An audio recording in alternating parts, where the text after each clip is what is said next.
Hi everyone, welcome back to ಸ್ಪರ್ಧಾ Puneeth YouTube channel. Okay, today session ಅಲ್ಲಿ ಇನ್ನೊಂದು tissue ಆದಂತ ಬ್ಲಡ್ ಬಗ್ಗೆ ನೋಡ್ತಾ ಹೋಗೋಣ. ಓಕೆ, ಲಾಸ್ಟ್ ಏನ್ ನೋಡಿದ್ವಿ, ಬೋನ್ ಬಗ್ಗೆ ನೋಡ್ತಾ ಹೋಗಿದ್ವಿ.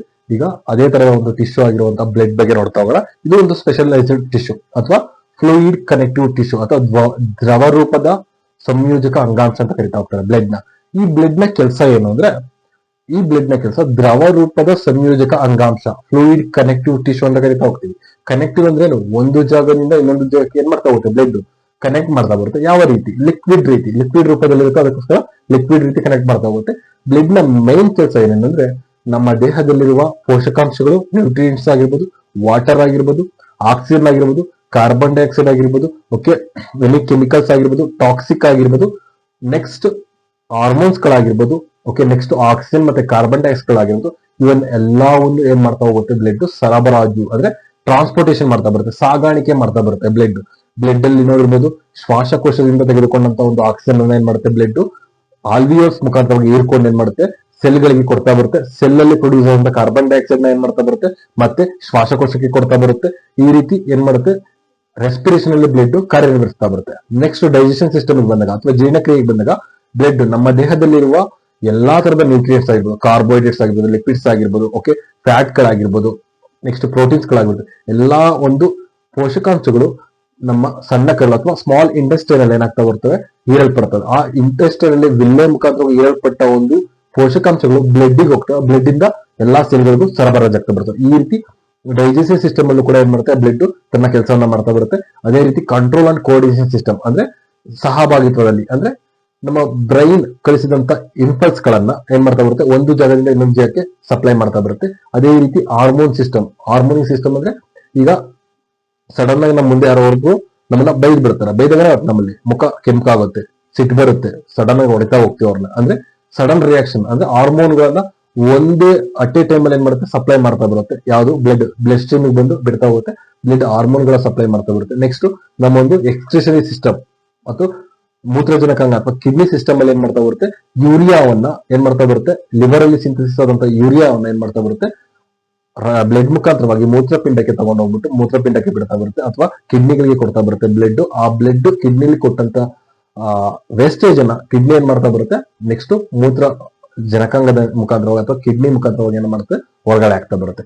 ಈ ರೀತಿ ನಮ್ಮ ಒಂದು ಎಲ್ಲಾ ದೇಹದ ಭಾಗಗಳಿಗೆ ಏನ್ ಮಾಡುತ್ತೆ, ಬ್ಲಡ್ ಕನೆಕ್ಟ್ ಮಾಡುತ್ತೆ. ಎರಡು ಭಾಗಗಳನ್ನ ಬಿಟ್ಟು, ಆ ಎರಡು ಭಾಗಗಳು ಯಾರು ಅಂದ್ರೆ ಏರ್ ಆಗಿರ್ಬೋದು ಮತ್ತು ನೈಲ್ಸ್ ಅಥವಾ ಕೂದಲು ಮತ್ತೆ ಉಗುರುಗಳಿಗೆ ಮಾತ್ರ ಬಿಟ್ಟು ಇನ್ನೆಲ್ಲಾ ಜಾಗದಲ್ಲಿ ಏನ್ ಮಾಡುತ್ತೆ, ಬ್ಲಡ್ ಕನೆಕ್ಷನ್ ಕೊಡ್ತಾ ಬರುತ್ತೆ. ಎಲ್ಲಾ ಜಾಗಗಳಿಗೂ ಆಕ್ಸಿಜನ್ ಮತ್ತೆ ಗ್ಲೂಕೋಸ್ ಅನ್ನ ಸಪ್ಲೈ ಮಾಡ್ತಾ ಬರುತ್ತೆ.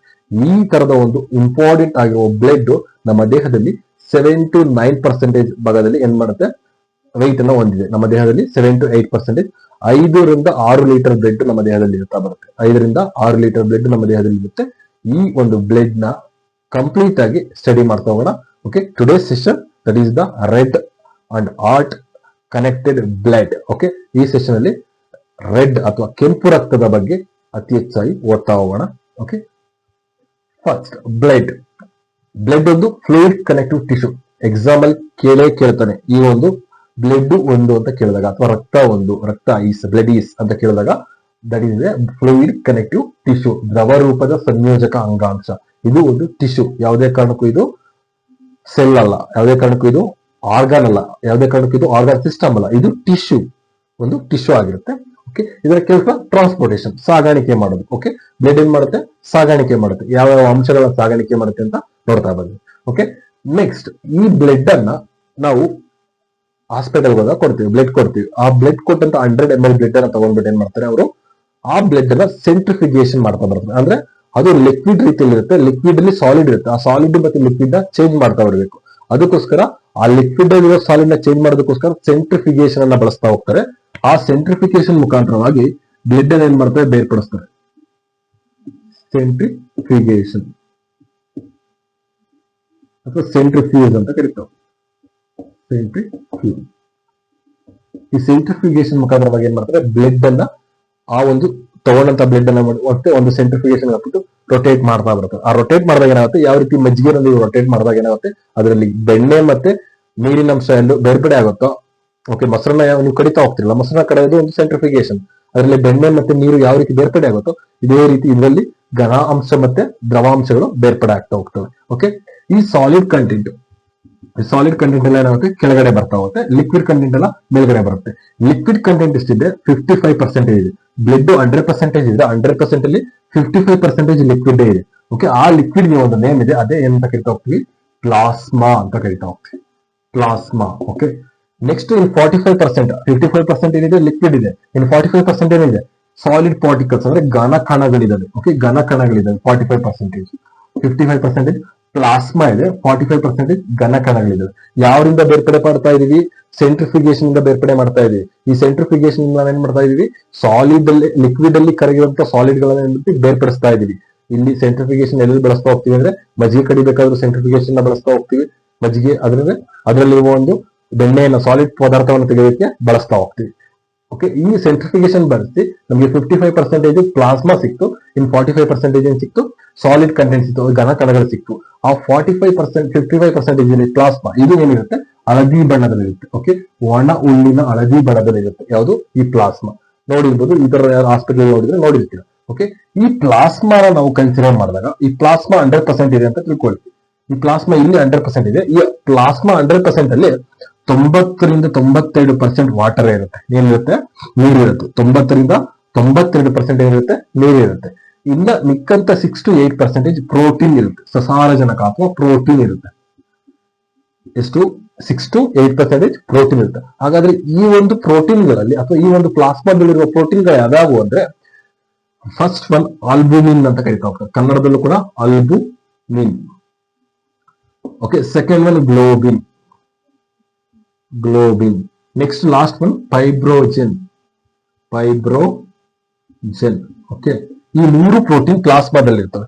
ಈ ಆಲ್ಬುಮಿನ್ ನ ಕೆಲಸ ಏನು? ಅಂದ್ರೆ ಇದು ಆಸ್ಮೋಟಿಕ್ ಪ್ರೆಷರ್ ನ ರೆಗ್ಯುಲೇಟ್ ಮಾಡ್ತಾ ಬರುತ್ತೆ. ಆಸ್ಮೋಟಿಕ್ ಪ್ರೆಷರ್ ನ ರೆಗ್ಯುಲೇಟ್ ಮಾಡ್ತಾ ಬರುತ್ತೆ. ಏನಿದು ಆಸ್ಮೋಟಿಕ್ ಪ್ರೆಷರ್ ಅಂದ್ರೆ? ಅಭಿಸರಣೆ ಒತ್ತಡ ಅಂದ್ರೆ ಏನು ಅಂದ್ರೆ, ನಿಮ್ಮ ದೇಹದಲ್ಲಿರುವ ರಕ್ತದಲ್ಲಿ ಇಷ್ಟು ಪರ್ಸೆಂಟೇಜ್ ವಾಟರ್ ಇರಬೇಕು ಅನ್ನೋದ ಕಂಟ್ರೋಲ್ ಮಾಡದೆ ಇದು ಆಸ್ಮೋಟಿಕ್ ಪ್ರೆಷರ್. ಇಷ್ಟೇ ಪರ್ಸೆಂಟೇಜ್ ವಾಟರ್ ಇರಬೇಕು, ಅದನ್ನ ಹೊರಗಡೆ ಹೋಗೋದಕ್ಕೆ ಬಿಡದೇ ಇಲ್ಲ. ಇದನ್ನ ಕಂಟ್ರೋಲ್ ಮಾಡದೆ ಈ ಆಲ್ಬುಮಿನ್ ಅನ್ನ ಪ್ರೋಟೀನ್.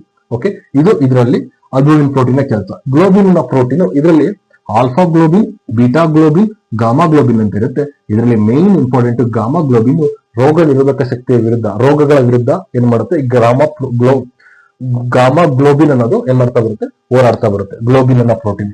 ಓಕೆ, ರೋಗ ನಿರೋಧಕ ಶಕ್ತಿಯ ಮುಖಾಂತರ. ಈ ಫೈಬ್ರೋಜಿನ್ ಅನ್ನೋದು ಇದು ತುಂಬಾ ಇಂಪಾರ್ಟೆಂಟ್, ರಕ್ತ ಹೆಪ್ಪುಗಟ್ಟಲು ಕಾರಣ ಆಗ್ತಾ ಬರುತ್ತೆ. ಅಥವಾ ಕಾಗುಲೇಷನ್, ಆಂಟಿ ಕಾಗುಲೇಷನ್ ಅಂತ ಕರಿತಾ ಹೋಗ್ತೀವಿ. ಓಕೆ, ಏನು ಕಾಗುಲೇಷನ್ ಅಂತ ಕರಿತಾ ಹೋಗ್ತೀವಿ, ಕಾಗುಲೇಷನ್ ಅಥವಾ ಬ್ಲಡ್ ಕ್ಲಾಟಿಂಗ್. ಕಾಗುಲೇಷನ್ ಅಥವಾ ಬ್ಲಡ್ ಕ್ಲಾಟಿಂಗ್ ಗೆ ಹೆಲ್ಪ್ ಮಾಡ್ತಾ ಬರುತ್ತೆ ಅದು ಫೈಬ್ರೋಜಿನ್ ಅನ್ನೋದು. ಓಕೆ, ಇಷ್ಟೆಲ್ಲ ನೋಡಿದ್ರಿ, ಪ್ಲಾಸ್ಮಾ ನೋಡಿದ್ರೆ ಆಗ. ಈಗ ನೆಕ್ಸ್ಟ್ 55% ಪ್ಲಾಸ್ಮಾದಲ್ಲಿ ಏನೇನಿದೆ ಕಂಟೆಂಟ್ ಇದೆ ಗೊತ್ತಾಯ್ತು. ಈ 45% ಅಲ್ಲಿ ಏನೇನಿದೆ, ಈ ಘನ ಪಾರ್ಟಿಕಲ್ಸ್ ಇದೆಯಲ್ಲ, ಸಾಲಿಡ್ ಕಂಟೆಂಟ್ ಇದೆಯಲ್ಲ, ಘನದ ರೂಪದಲ್ಲಿ ಇದೆಯಲ್ಲ, ಅದರಲ್ಲಿ RBC 99% ಇದೆ. RBC ಅಂದ್ರೆ ಏನು ನೆಕ್ಸ್ಟ್ ನೋಡೋಣ. WBC ಮತ್ತೆ ಪ್ಲೇಟ್ಲೆಟ್ಸ್ 1% ಇದೆ. ಓಕೆ, WBC ಅಂದ್ರೆ ಬಿಳಿ ರಕ್ತ ಕಣಗಳು, RBC ಅಂದ್ರೆ ಕೆಂಪು ರಕ್ತ ಕಣಗಳು, ಪ್ಲೇಟ್ಲೆಟ್ಸ್ ಅಂದ್ರೆ ಕಿರುತಟ್ಟೆಗಳು. ಓಕೆ, ಇದು 99% ಇದೆ, ಇದು ಇವೆರಡರಿಂದ ಸೇರಿ 1% ಇದೆ. ಓಕೆ, ಈ RBC ಅನ್ನು ರೆಡ್ ಬ್ಲಡ್ ಸೆಲ್ಸ್ ಅಂತ ಕರಿತೀವಿ. ಅದಕ್ಕೋಸ್ಕರನೇ ರಕ್ತದಲ್ಲಿ 99% ರೆಡ್ ಬ್ಲಡ್ ಸೆಲ್ಸ್ ಇರೋದಕ್ಕೋಸ್ಕರನೇ ರಕ್ತ ಕೆಂಪಾಗಿರುತ್ತೆ. ಓಕೆ, ರಕ್ತ ಕೆಂಪಾಗಿರುತ್ತೆ. ಹಾಗಾದ್ರೆ ಈ ಘನ ಕಣಗಳ ಬಗ್ಗೆ ಸ್ಟಡಿ ಮಾಡೋದಕ್ಕೆ ಅಂತ ಕರಿತಾ ಹೋಗ್ತೀವಿ, ಹೆಮಟಾಲಜಿ ಅಂತ ಕರಿತಾ ಹೋಗ್ತೀವಿ. ಘನ ಕಣಗಳ ಬಗ್ಗೆ ಸ್ಟಡಿ ಮಾಡೋದಕ್ಕೆ ಅಂತ ಕರಿತಾ ಹೋಗ್ತೀವಿ, ಹೆಮಟಾಲಜಿ ಅಂತ ಕರಿತಾ ಹೋಗ್ತೀವಿ. ಹೆಮಟಾಲಜಿ. ಓಕೆ, ರಕ್ತದ ಸಾಲಿಡ್ ಪಾರ್ಟಿಕಲ್ಸ್ ಗಳ ಬಗ್ಗೆ ಸ್ಟಡಿ ಮಾಡೋದಕ್ಕೆ ಹೆಮಟಾಲಜಿ ಅಂತ ಕರಿತಾ ಹೋಗ್ತೀವಿ. ಕೆಲವೊಂದು ಸರಿ ರಕ್ತದ ಅಧ್ಯಯನಕ್ಕೆ ಏನಂತ ಕರಿತೀನಿ ಅಂದ್ರೆ ಡೈರೆಕ್ಟ್ ಆಗಿ ಕೇಳ್ತಾರೆ, ಅದು ಕೂಡ ಹೆಮಟಾಲಜಿ ಆಗ್ತಾ ಬರುತ್ತೆ. ನೆಕ್ಸ್ಟ್ ಈ ಫೈಬ್ರೋಜಿನ್ ಅನ್ನ ಹೊರತುಪಡಿಸಿ ಇನ್ನೆಲ್ಲಾ ಕಂಟೆಂಟ್ ಗಳ ಬಗ್ಗೆ ಸ್ಟಡಿ ಮಾಡೋದಕ್ಕೆ ಅಂತ ಕರಿತಾ ಹೋಗ್ತೀವಿ, ಸಿರಾಲಜಿ ಅಂತ ಕರಿತಾ ಹೋಗ್ತೀವಿ. ಸಿರಾಲಜಿ. ರಕ್ತದ ಫೈಬ್ರೋಜಿನ್ ಅಂದ್ರೆ ಆ ಕ್ಲಾಟಿಂಗ್ ಎಲಿಮೆಂಟ್ ಅನ್ನ ಬಿಟ್ಟು ಮಿಕ್ಕಂತ ಎಲ್ಲಾ ಕಂಟೆಂಟ್ ಅನ್ನು ಸ್ಟಡಿ ಮಾಡೋದಕ್ಕೆ ಅಂತ ಕರಿತೀವಿ, ಸಿರಾಲಜಿ ಅಂತ ಕರಿತೀವಿ. ಯಾಕೆ ಸಿರಾಲಜಿ ಅಂತ ಕರಿತೀವಿ ಅಂದ್ರೆ, ಇದು ಇಳಿದಿದ್ದಾಗ ರಕ್ತನ ಏನಂತ ಕರಿತೀವಿ ಅಂದ್ರೆ ಸೀರಮ್ ಅಂತ ಕರಿತೀವಿ. ಸೀರಮ್. ಓಕೆ, ಇದು ಇಲ್ಲದ ರಕ್ತವನ್ನ, ಫೈಬ್ರೋಜಿನ್ ಇಲ್ಲದ ರಕ್ತವನ್ನ ಸೀರಮ್ ಅಂತ ಕರಿತೀವಿ. ಈ ಸೀರಮ್ ಬಗ್ಗೆ ಸ್ಟಡಿ ಮಾಡೋದಕ್ಕೆ ಅಂತ ಕರಿತೀವಿ, ಸಿರಾಲಜಿ ಅಂತ ಕರಿತೀವಿ. ನಮಗೆ ಗಾಯ ಆದಾಗ ಹಳದಿ ಕಲರ್ ಆಗಿ ಒಂದು ಹೊರಗಡೆ ಬರ್ತಾ ಇರುತ್ತಲ್ಲ, ಆ ಒಂದು ಲಿಕ್ವಿಡ್ ಅನ್ನ ಸೀರಮ್ ಅಂತ ಕರಿತಾ ಹೋಗ್ತೀವಿ. ಹಳದಿ ಕಂಟೆಂಟ್ ಇರುತ್ತಲ್ಲ ಅದನ್ನ ಲಿಕ್ವಿಡ್ ಅಂತ ಕರಿತೀವಿ, ಸೀರಮ್ ಅಂತ ಕರಿತೀವಿ. ಆ ಸೀರಮ್ ಬಗ್ಗೆ ಸ್ಟಡಿ ಮಾಡೋದಕ್ಕೆ ಸಿರಾಲಜಿ ಅಂತ ಕರಿತೀವಿ. ಕ್ಲಿಯರ್? ಫೈಬ್ರೋಜೆನಿಕ್ ಕಂಟೆಂಟ್ ಯಾವ ಸಂದರ್ಭದಲ್ಲಿ ಇರೋದಿಲ್ವೋ ಆ ಸಂದರ್ಭದಲ್ಲಿ ಏನಾಗುತ್ತೆ, ಸಿರಾಲಜಿ ಆಗುತ್ತೆ. ಓಕೆ, ಯಾಕೆ ಫೈಬ್ರೋಜೆನಿಕ್ ಕಂಟೆಂಟ್ ಇರೋದಿಲ್ಲ? ರಕ್ತ ಹೊರಗಡೆ ಯಾವಾಗ ಬರುತ್ತೆ? ಕೊಯ್ಕೊಂಡಾಗ ಬರುತ್ತೆ, ಕಟ್ಟಾದಾಗ ಬರುತ್ತೆ. ಕಟ್ಟಾದಾಗ ಏನಾಗುತ್ತೆ? ರಕ್ತ ಎಪ್ಕಟ್ಬೇಕಾನೆ. ಆ ರಕ್ತ ಎಪ್ಕಟ್ಟಾಗಿ ಫೈಬ್ರೋಜನ್ ಏನಾಗುತ್ತೆ, ಯೂಸ್ ಆಗುತ್ತೆ. ಯೂಸ್ ಆಗ್ತಿದಾಗ ಏನಾಗುತ್ತೆ, ಮೇಲ್ಗಡೆ ನಮಗೆ ಯೆಲ್ಲೋಯಿಶ್ ಫ್ಲೂಯಿಡ್ ಬರುತ್ತೆ.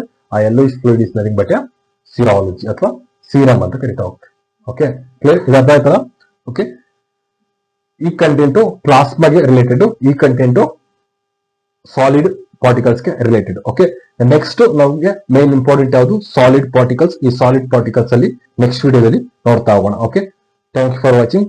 ಓಕೆ, ನೆಕ್ಸ್ಟ್ ವಿಡಿಯೋದಲ್ಲಿ ಈ ಒಂದು RBC ಮತ್ತೆ WBC ಮತ್ತೆ ಪ್ಲೇಟ್ಲೆಟ್ಸ್ ಬಗ್ಗೆ ಹೆಚ್ಚು ತಿಳ್ಕೊಂತ ಹೋಗೋಣ. Thank you.